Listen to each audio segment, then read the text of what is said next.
Don't say nothing, Coach. Happy. Here, I guess for both of y'all, just what was today like, the ceremony and everything, just how it all played out? I mean, it feels great. I mean, long 4 years. It's crazy being 2 years at Maryland and then coming here and being able to just keep extending my career and having a great time here. It's been crazy and amazing, and the fan base has been crazy. And of course, I have an option to come back. So just being able to be here and be in the moment and enjoy it and playing a great team like Kentucky that can beat you on any given night was good for us tonight. Yeah, I would agree. I mean, I just appreciate the fans. They came out and made it a special night, packed the arena. Our teammates, the managers, the coaches, everyone made it a very special night that, we'll remember for the rest of our lives. So very appreciative.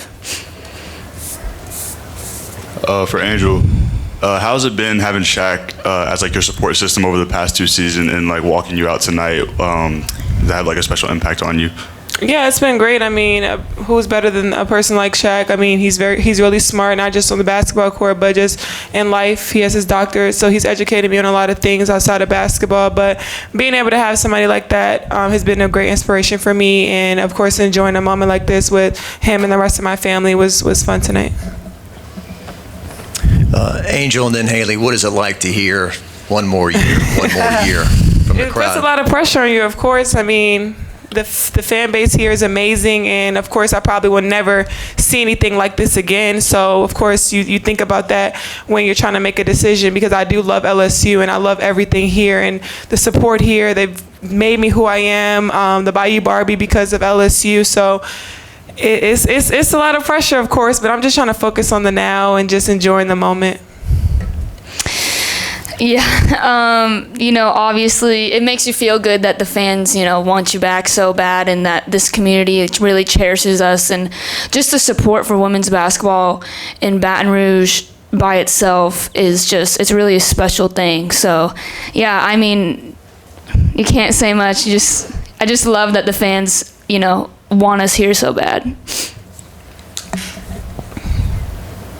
For both Angel and Hailey, there's a lot of talk about the decisions that y'all will have to make. Are y'all leaning in a certain direction, or what factors are you thinking about either way now, as we head into the postseason? I'm focused on the now. Going into the SEC tournament is my focus, and I won't make a decision until after my last game. Yeah, same with me. I'm living in the present. Right now I'm playing college basketball, so, I'm not even thinking about anything besides trying to win a national championship this year.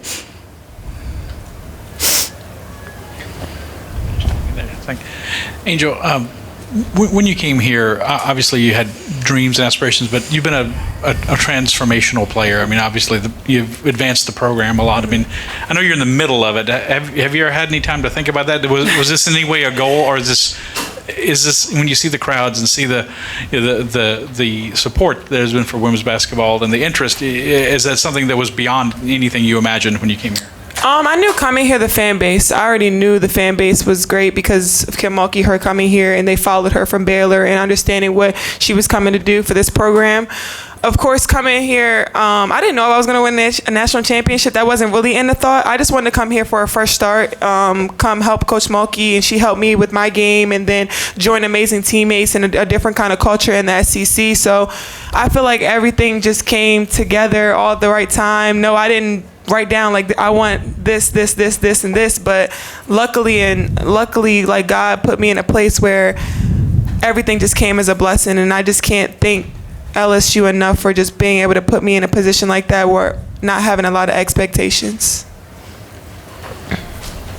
Angel, you guys came out strong, and then there was a bit of a lull. You couldn't really get anything going. Do you think that maybe Michaela being out and you guys trying to, figure it out together without her maybe was a factor in that? Of course it's an adjustment when you're a starting guard. I mean, she is also a freshman, but she does do a lot of things for us. We shouldn't have laid down to Kentucky, and I think we laid down and got complacent and let the crowd and everything going on not really have us focused on the main thing. We did start out great, but Kentucky's a team that they can go on runs, and they have scrappy guards and new two of my colleagues from Baltimore playing against them. They want to beat me. So just understanding what this game meant to them, it seemed at one point it meant more to them than it did us, and we changed it around. Got time for a couple more here for the players. Angel, for you, I know the season's not over and the decision has not been made, but what do you hope is the biggest takeaway for the folks that come and watch you guys play night in, night out, the supporters behind the scenes? Like, what do you hope is the biggest thing that people take away from your time in an LSU uniform? Me personally? Well, I want to leave my legacy as somebody that was just unapologetically me. Being able to just come in every day and just be happy and work hard and do whatever it takes to win. I mean, I feel like I made a lot of sacrifices coming here and not really knowing what it was going to be like, and taking a step of faith and understanding and letting other players know, like, taking that step of faith is hard, but you can do it, and look how it changes your life. And looking how my life has changed within a year and a half is crazy. And I'm not telling everybody to just get up and transfer, but I'm just saying, like, playing under Coach Mulkey and this amazing program, I just want people to know, like, you can come here and be you. Like, you don't have to sit into a box and just play this kind of game or do these certain things. Like, on and off the court, I was able to grow my own person and be who I am. So that's what I just want to leave my legacy as. Hailey, a similar question for you. How do you think you'll look back at this season? What are the prevailing emotions that you think you'll have, and how would you describe overall the first run and in your year in Baton Rouge? I mean, hopefully the best moments are waiting for us, yet to happen at the end of the season. But no, I think, it's been a great year for growth and just trying to get better as a person, as a player, as a student. Doing the NBA program and playing basketball at the same time has been challenging for me. So just random things that I didn't expect to be a factor coming here. But mostly I'm happy with the relationships I've made with staff, with my teammates, with students around campus. So I mean, obviously what I'm going to remember at the end of the day is the people that I met here. Finish up with the players with Brett here. Hi, for Angel and Hailey too. Obviously a year of adjustment for both of you, the influx of some high-profile talent that you had to learn to play with, and then of course a new team for Hailey. How would you say could you point to examples in this game of where your adjustment is heading into the postseason, and how comfortable you guys are now with the current makeup of the roster?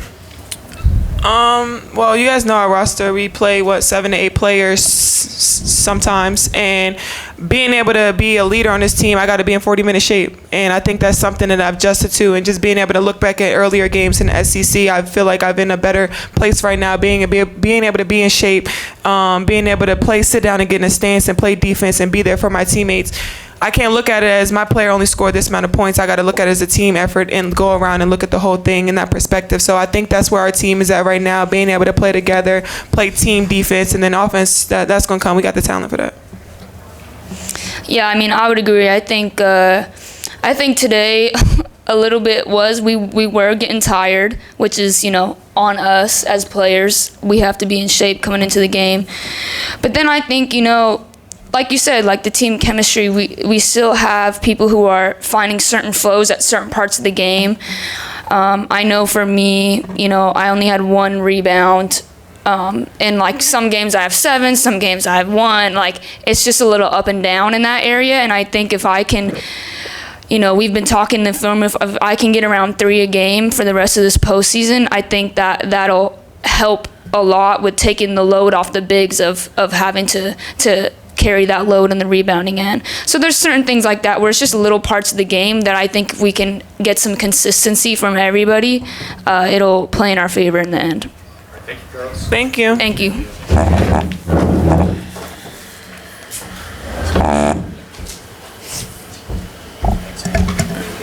All right, questions for Coach Mulkey?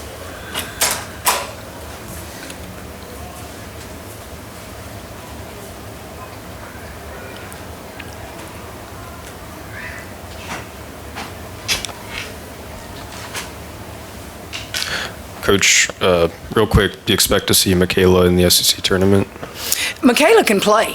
Yeah. I could have played her today. She played in the Georgia game. Michaela and Hailey both have been in and out of the boot all year because they deal with plantar fasciitis and their feet just hurt.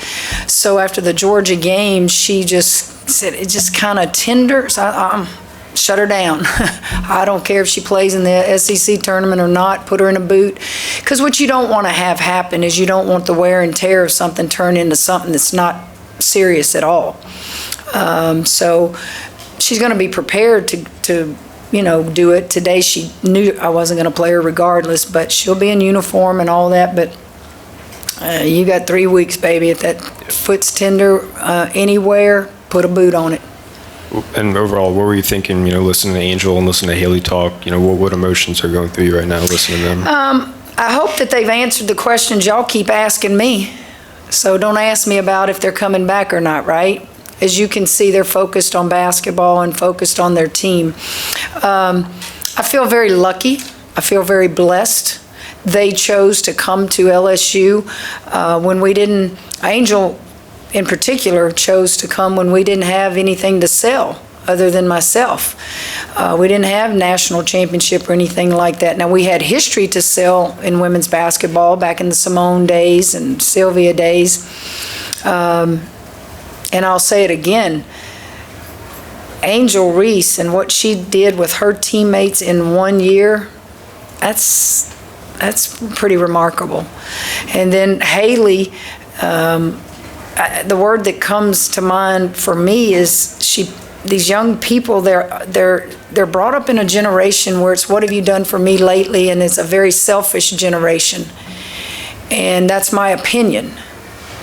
And she left a program that's a very good program because there was something in her game she was missing out on. She'd graduated, and I think that she maybe just saw something away from the individual stats, the number of shots taken, and maybe there was a shallowness to this. This doesn't really matter at the end of the day, how many shots you take and how many points you score. And she joined us, and she wanted to learn the point guard position, and she wanted to play for a national championship. And same thing with Morrow. They just wanted to play with good players, great players, and try to win a championship. And that just always will stand out to me about Hailey and Morrow. Right here, Coach. Flau'jae Johnson really got it going in the third quarter. She scored 11 of her 21 points. Also recorded 3 steals, which really allowed you guys to get some easy fast break points and really blow the game open. What do you think really prompted that shift? I think Flau'jae's asked us to defend the better player on the opposing team, and I think she gets caught up sometimes maybe getting down on herself if she gave up a shot or she didn't feel like she did good defensively, and I think she allows it to affect her play. Secondly, I think she only had 4 shot attempts, so it's kind of hard to get untracked if you've only had 4 shot attempts, and I would have to look at the film to see why she only had 4. But my answer without looking at film is, well, if you only had 4, I know we missed a lot of shots. Go in there and get some offensive boards, and then you can get some more shots. I always tell them that. If you don't feel like you've gotten enough touches or attempts, go rebound the ball. And she's just grown so much in her game. She is everything you want to show young people about how much you can improve from your freshman year to your sophomore year. I think that's the jump that is so big in college sports, is from your freshman year, whether you redshirted in football or whatever it is, it's the jump of improvement that you make from your first year in college to your second year. They get used to time management, they get used to eating, they get used to all the things that were foreign to them when they were a freshman. Coach, what has Shaq's involvement meant to the program as a fan and as a supporter? Certainly you're earning lots of fans on your own, but he obviously brings some more to the table. Well, Angel I guess in a lot of ways, I don't know. Shaq may have followed us before Angel. I don't really know, but I think it's obviously her connection with Shaq. I didn't know he was here, and I just thought, man, that's a big man walking out. And then I saw it was Shaq. But he's always very kind to me. He's very just attentive. You know, he wanted to hug me and touch me and all that in the halftime, and I'm not real happy at that moment. We're only up 6, but that's Shaq. I don't think it's anything more than he's a basketball guy. He has a daughter that's going to go play at the University of Florida. He had another daughter that I think played here before I got here. He has a son that played. You know, he's a basketball person. And this is his school. LSU is Shaq's school. And so I think he just loves everything about Baton Rouge and LSU. And I'm speaking not ever having that kind of conversation with Shaq. He is a wonderful ambassador for all of us.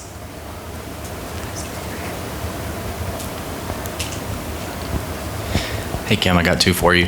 How much this fan base has gravitated and galvanized itself toward Angel?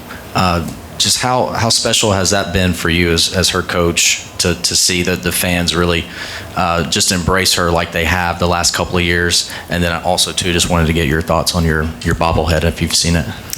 I think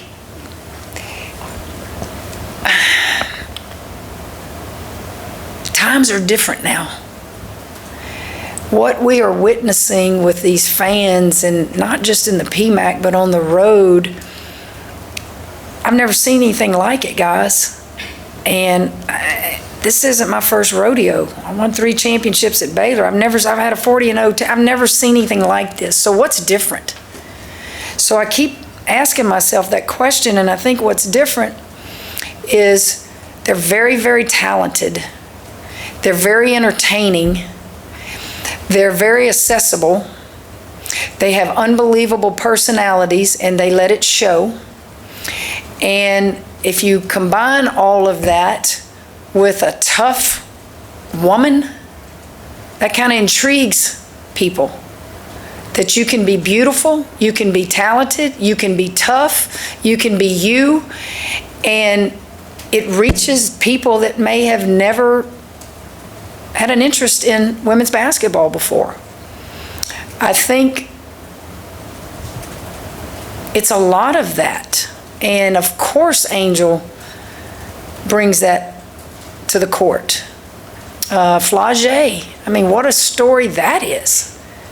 She stays up all night and she raps and does all that, and then she comes to practice and she has to go to school. That's a story in itself. The bobblehead, I didn't know we had a bobblehead until Friday. I've learned that I am on a need-to-know basis. I didn't know we had the Kim Mulkey dress-alike. I didn't know we had a bobblehead until they asked me to open it. When I saw it, I said, well, okay, I don't look like Bon Jovi. You know, one of them they did at Baylor, I look like Bon Jovi, which is okay too, but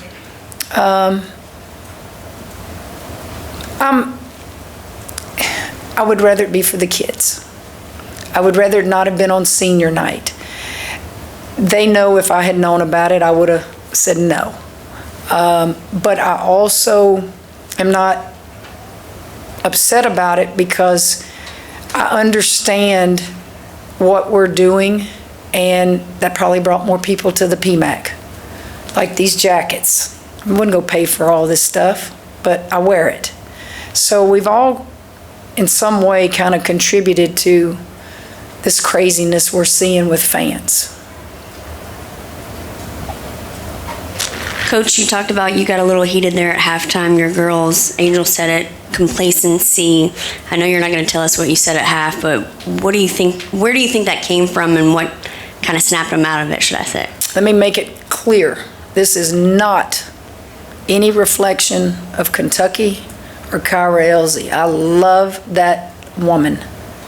She learned from Pat Summitt. She played for Pat Summitt. She's everything that's good about doing things the right way. But I felt like we played the entire game like we could not be beat. And I don't like coaching kids like that. And I felt like that's how we played today. We get offensive boards and we kicking out for 40-footers. We get another board and we kicking it out here, you know. But that's what they see, right? That's what they see in the pros. So yeah, that's why the game, you go up 20, you get that, you go up, it goes back and forth. That kind of basketball will get you beat down the stretch. Just to piggyback on that, you play without Michaela, you win by 21, but yet you're going to look at the film and probably see some things you don't like over stretches, yes. right? And then to reflect too, you played 30 games, you won 26, despite a lot of talk about repeating and drama and whatever. How do you feel about overall where you're at right now? I think we're right where we need to be. We've improved defensively. We know a little bit more about each other now than we did months ago. I think we have a hunger in that locker room still. There's a lot that don't have a ring. I think we have an opportunity to do some good things here in the SEC tournament. And if we don't, it's not the end of the season. The most important is after the SEC tournament. You know, I've never been a big proponent of conference tournaments anyway. I don't know. I guess we play it for money. I don't know why we play them. How many Cinderellas do you ever really have in women's basketball? But we'll play it, and we'll play to win. Got time for a couple more in here.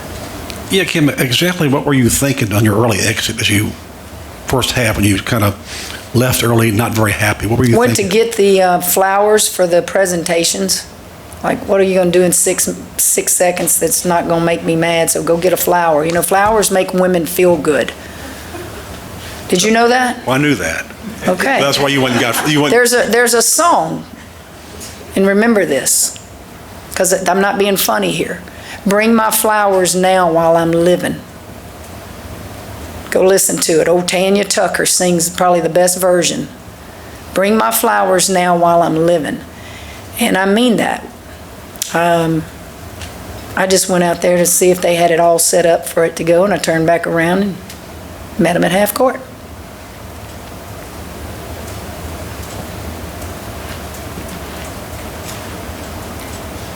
Coach, with this day-game win streak now, you played really good basketball down the stretch, but has the best version of this team still to come? Can we play better games than maybe some of them we've played? Sure. You're always looking for that national championship game we played last year, right? You're always looking for that. I said last year when we won that national championship, I don't know if we could play any better than we did, if we could shoot it any better than we did. But I know this, it's March Madness now. You make sure that you rest them enough, and you make sure you stay sharp on the floor. You make sure you rest any aches and pains. That's why I did it with Michaela. I was like, And you know she wanted to play. You know I wanted her to play, but I'm like, no, somebody step on your foot. No, we're not doing any of that. Today and the next 3 games are not more important than the NCAA playoffs. Thank you, guys. We good? We'll finish with one more. Here's one more. First, I appreciate how you refer back to song lyrics from time to time to underline your life lessons there. So, just this building, named after Pete Maravich. Today's the first day in 54 years. He's not the all-time scorer in NCAA history. I just want to get your thoughts on that change. I'm going to get long-winded here, okay? Pete Maravich could do things with a basketball that I had never seen done in my life. Who can go behind your back, between your legs, and he just could see things. He was ahead of his time. The movie, y'all see his movie, back in the day? That thing a lot of it was filmed in Hammond and Ponchatoula. So I was just glued to all the videos and the things that he did. I don't look at comparing apples to oranges. What Clark has done is unbelievable, and her name will be right up there at the top. But he played over here with no three-point shot, no three-point line, 3 years. And I don't think we need to make too much of, oh, she passed him because he's a man. Or, you know, she's who she is. And that's awesome. And Lord knows when I played against her, I was like, are you kidding me? What a generational talent. But I don't look at it like that. I look at it like this, two separate things right there. We good? All right.